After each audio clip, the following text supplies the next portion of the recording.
and a couple meetings, and go to my chiropractor. It's gonna be great.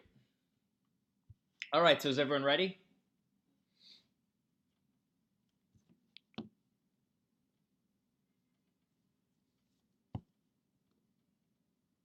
Can anyone hear me?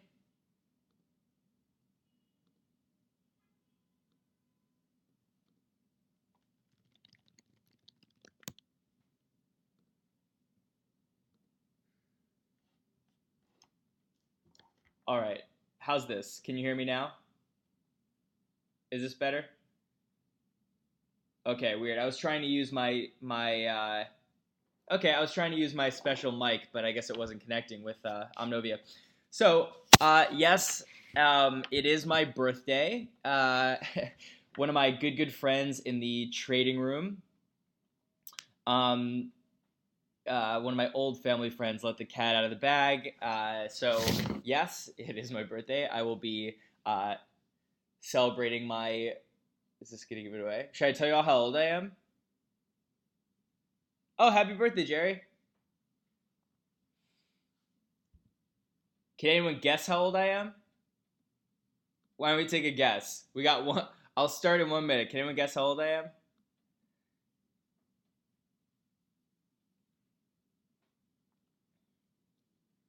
Pretty good distribution. Yeah, so I'm turning 29 in about 3 hours. How old am I in Bitcoin years? I guess that's like 2 Bitcoin, I think. Yeah, Coin Doctor, you were right.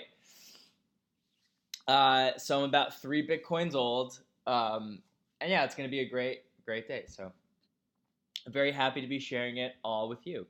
Um, so today, also a fun day for me. If you can see, I'm going to be going over.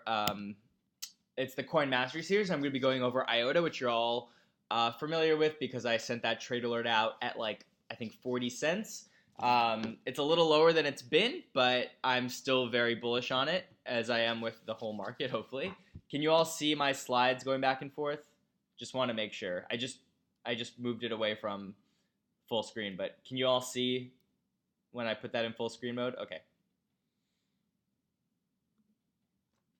Okay, so the Coin Mastery series. So current holdings. So I am very bullish on IOTA, and I've been very vocal about that. And I hold a pretty strong position in IOTA.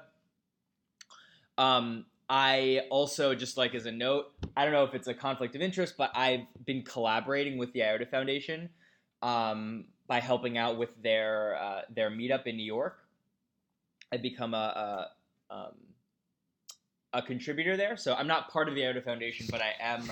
I did take over the IOTA Foundation meetup, so that's very exciting. But I don't think that should be too much of a conflict of interest. So what is IOTA? So IOTA is an open source distributed ledger focused on providing secure communication and payments between machines on the Internet of Things. It's also kind of broadened since then to really be any sort of communication and payment, even between people. Using directed acyclic graph technology instead of the traditional blockchain, IOTA's transactions are free regardless of the size of the transaction. Confirmation times are fast, the number of transactions the system can handle simultaneously is unlimited, and the system can easily scale. So one of the big takeaways where IOTA is different and why I'm really excited about it is that it's not like a blockchain in the sense that when you look at Bitcoin and when you look at Ethereum in its current state, it can't scale well with increased users. So the more users, the slower it takes, the more expensive it gets, and it's an issue for the network.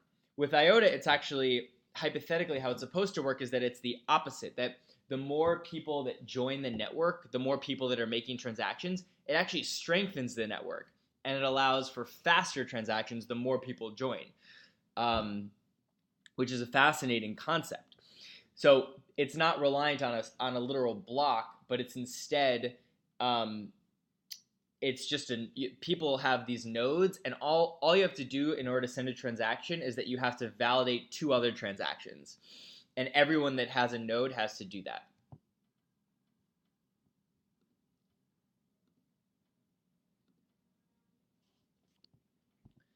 So who's the team behind IOTA? So it's got a pretty interesting team. I mean, we probably don't know who any of these people are, but I will say two things. One, um, Sergey Chelgo. He's this kind of interesting character online. He's known as Come From Beyond, and he actually invented proof of stake, which is, if you're familiar, is kind of the second variation of proof of work. Proof of work is how Bitcoin operates, right? It's around mining, if we're all familiar. It's kind of too extensive to get into at this point. But proof of stake takes less electricity. And rather than having to use your computational resources to solve problems on the network to secure it, you're actually holding coins. So if you hold 10,000, Ethereum, when Ethereum moves to proof of stake, you'll actually be receiving more. You'll be helping the network that way and receiving coins that way rather than mining. So Comes From Beyond actually developed that. So it's a very, very extensive team.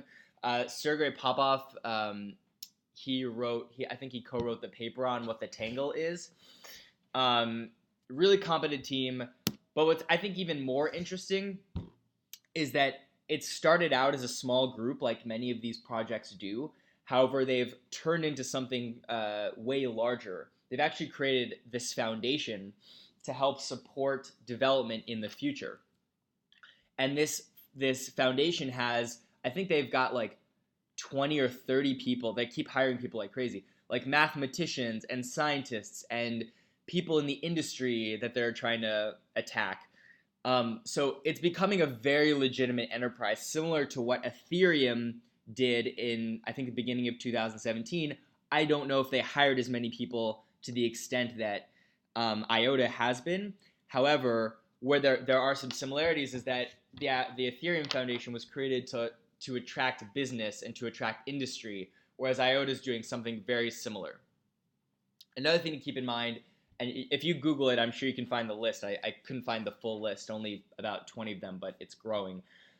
They have also got, which should be underscored, is that they've got a fund. So they're self-propagating. They're actually supporting their future by self-funding through the tokens that they've stored. And I think, the price, the size of the fund's probably decreased by half. But I actually know the guy who runs the fund. He's in New York. And they're probably sitting on a couple tens of millions of dollars to support the IOTA ecosystem. And that could balloon up to, 100 million, 200 million, 3 million, depending on the price of the token. So it's a really interesting set of dynamics. But what you have to keep in mind is that as opposed to other projects, IOTA really has a system in place to support its long-term future. So IOTA by the numbers.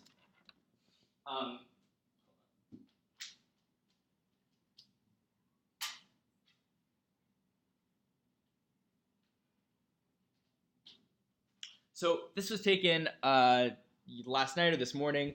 IOTA has been in the top 10 for the past couple months. It's now number 11.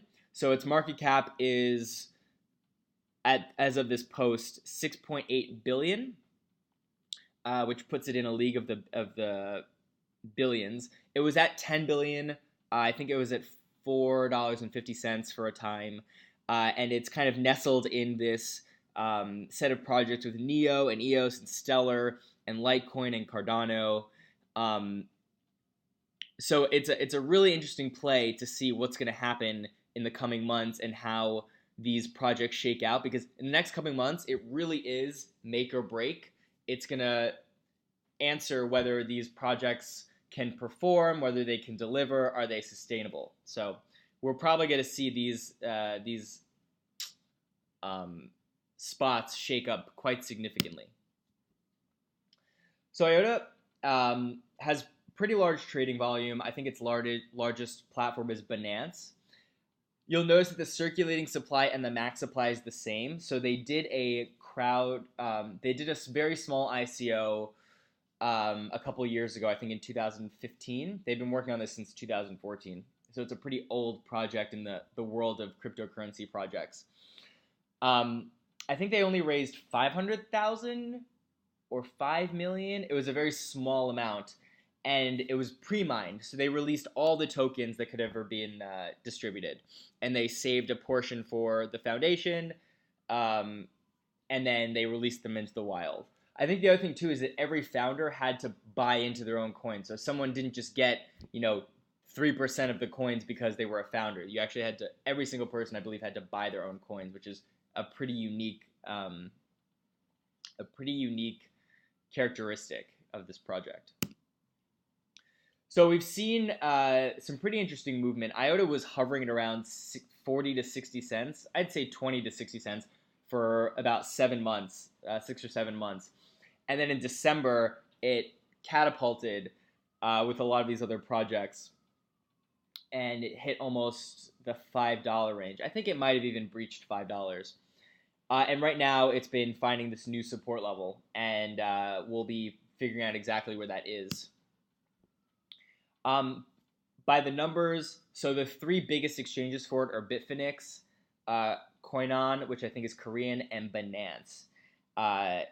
So pretty big trading volume, 50 million, not insignificant for a project.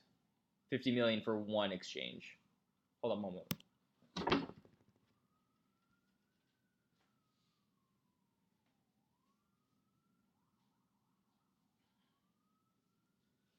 Putting a sweater on, it's a little cold in here.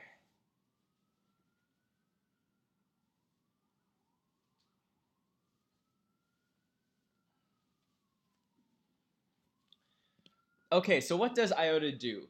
So IOTA is a quantum resistant distributed ledger. So what does that mean? So a couple things. We say distributed ledger is distinct from a blockchain. It's like a blockchain is a distributed ledger, but a distributed ledger isn't always a blockchain. Okay. We talked about how Bitcoin has different blocks that you literally create a new block every set of transactions, or a new block is created to support a set of transactions, and then it kind of propagates. Whereas IOTA is very different. It's not a chain of transactions. It's non-linear in that way.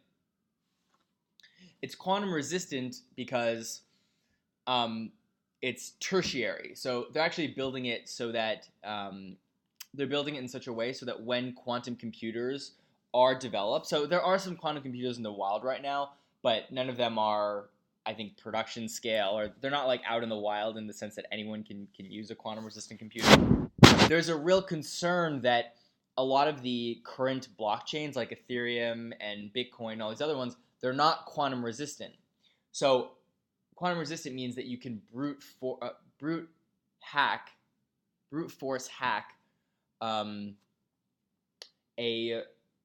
a private key. So you know how we all have these private keys? They're encoded, and it's very hard to hack them at this point. Like someone just going in there and trying a million different variations until they find your key. Hard to do with regular